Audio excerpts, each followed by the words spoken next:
नमस्कार मेरे प्यारे छात्रों। बच्चों, आज तक हमने विविध पाठों का, कविताओं का तथा कहानियों का अध्ययन किया, व्याकरण का अध्ययन किया, रचनात्मक कार्य इसके बारे में हमने जानकारी हासिल की।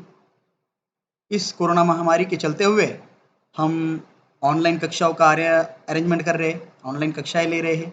इतना ही नहीं तो ओबीएस वीडियो के जरिए हम आपको पढ़ाने की कोशिश कर रहे हैं। बच्चों, बड़ा अच्छा प्रयास है, अच्छी कोशिश है जिससे आप लोगों तक ज्ञान दान हो सके और अध्यापक भी अपनी पूरी योग्यता के साथ आप तक वो ज्ञान प्रदान कर सके। तो बच्चों, विविध पाठों, कविताओं, कहानियों, व्याकरण, रचनात्मक कार्य, इनमें मैंने आपको सर्वनाम, संज्ञा, विशेषण तथा रचनात्मक कार्य में पत्र लेखन, संवाद लेखन, अनुच्छेद लेखन, चित्र वर्णन, विविध प्रकार के रचनात्मक कार्य मैंने आपको पढ़ाए। लेकिन बच्चों, सबसे महत्वपूर्ण बात या सबसे महत्वपूर्ण व्याकरण का जो भाग है वो आज हम पढ़ने वाले हैं। उसका नाम है वाक्य के भेद। बच्चों, सबसे महत्वपूर्ण बात तो ये है कि मनुष्य को अपने भावों को, विचारों को अभिव्यक्त करने के लिए वाक्यों की आवश्यकता होती है। वैसे तो वाक्य क्या होता है, इससे पहले मैं आपको एक बात बता दूं, उससे रूबरू करा दूं कि वाक्य, उसके पहले भी शब्द होता है और शब्द के पहले वर्ण होता है। अभी जैसे वर्ण क, ख, ग, घ, ये सारे वर्ण हैं और स्वर आपको पता है अ, आ, ई, इनका मेल जब हो जाता है तब शब्द बन जाता है और शब्दों से पद बनते हैं और पदों से एक वाक्य बनता है। और जब वाक्य एक के बाद एक आता है तो भाषा में तब्दील हो जाता है। और बच्चों, उसी वाक्यों के द्वारा, उन्हीं वाक्यों के द्वारा आप में और सृष्टि में रहने वाले सारे इंसान अपने भावों को, अपने विचारों को अभिव्यक्त करते हैं, विचारों का आदान प्रदान करते हैं। लेकिन ये सार्थक शब्द है, सार्थक वाक्य है, सार्थक पद है, जिनके माध्यम से हम अपने विचार या अपनी कल्पनाएं या जो भी है अभिव्यक्ति हम करते हैं। तो आइए देखते हैं वाक्य के भेद कौन से हैं और वो किस प्रकार के होते हैं। वैसे वाक्य के भेद के बारे में हम जानेंगे। वाक्य के बारे में मैंने आपको बताया, मनुष्य अपने भावों या विचारों को वाक्य में ही प्रकट करता है। मैंने पहले आपको बताया वाक्य सार्थक शब्दों के व्यवस्थित और क्रमबद्ध समूह से बनते हैं। सबसे महत्वपूर्ण बात है, वाक्य बना लिया आपने, लेकिन वो वाक्य क्रमबद्धता के साथ रखना भी बहुत जरूरी है ना। शब्द बना लिया, वो क्रमबद्धता के साथ रखना भी बहुत जरूरी है। इसलिए शब्द सार्थक है लेकिन उनमें क्रमबद्धता होनी चाहिए। अगर मैंने आपको कहा कि रहे हो कहां तुम अमन रजत, शब्द है, सार्थक है, लेकिन उनकी क्रमबद्धता नहीं है, उनमें क्रमबद्धता नहीं है। अब जब तक उनमें क्रमबद्धता नहीं आती तब तक वाक्य सही नहीं बनेगा।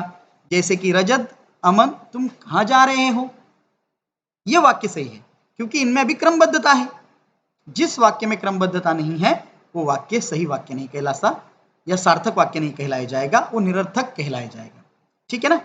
इसीलिए जो किसी विचार को पूर्ण रूप से प्रकट करते हैं वो वाक्य कहलाते हैं। जैसे अर्थ प्रकट करने वाले सार्थक शब्दों के व्यवस्थित समूह को वाक्य कहते हैं। देखिए, अर्थ प्रकट करने वाले सार्थक शब्दों के व्यवस्थित समूह को वाक्य कहा जाता है, निरर्थक नहीं, सार्थक। जो सार्थक है, जिनके अर्थ निकलते हो, जिनमें क्रमबद्धता हो, जिनसे कुछ लिया जा सकता है, ऐसे जो वाक्य है वो, ऐसे जो शब्द है वो वाक्य कहलाते हैं। जैसे कि ओजस्व कमरे में टीवी देख रहा है, रजत, अमन, तुम कहां जा रहे हो। एक वाक्य में साधारण रूप में कर्ता और क्रिया का होना आवश्यक होता है। जैसे कि दोनों वाक्य में आपको दिख रहा है, कर्ता भी है और क्रिया भी हो रही है। जैसे कि ओजस कमरे में टीवी देख रहा है, देखने की क्रिया चल रही है। अजत, रजत और अमन कहां जा रहे हो, मतलब कहीं जा रहे हो, तो चलने की क्रिया हो रही है, ऊपर देखने की, नीचे चलने की क्रिया। तो सबसे महत्वपूर्ण बात यही है कि कर्ता और क्रिया, ये एक साधारण वाक्य की विशेषता होती है, आवश्यकता होती है, वाक्य में होना ही चाहिए। ठीक है ना। इस प्रकार वाक्य होता है। ठीक है।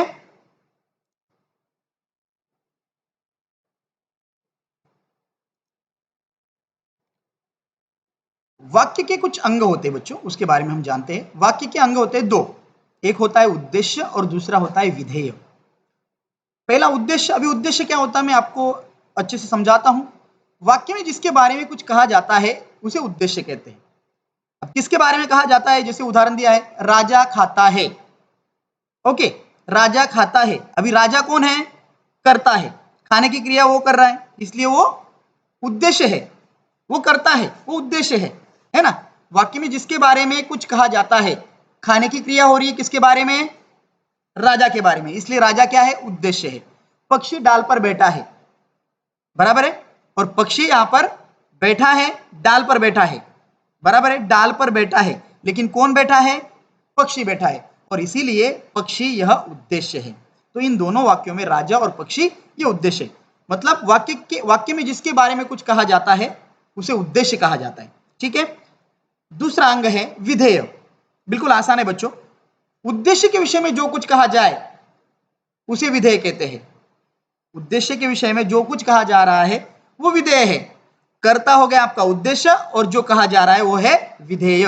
जैसे राजा खाता है, डाल पर पक्षी बैठा है, तो खाता है, डाल पर पक्षी बैठा है, ये है विधेय। आ रहा है समझ में। वाक्य के दो अंग उद्देश्य और विधेय। उद्देश्य होता है वाक्य में जिसके बारे में कुछ कहा जाता है वो उद्देश्य, और जो कुछ कहा जा रहा है उद्देश्य के विषय में वो विधेय। ठीक है, आगे बढ़ते हैं। वाक्य के भेद जिसके बारे में हमें जानना है। वाक्य के दो भेद होते हैं बच्चों। वाक्य दो भेदों में हमें मिलते हैं, जैसे कि रचना के आधार पर और दूसरा अर्थ के आधार पर। तो ठीक है, यहां तक के लिए इतना ही।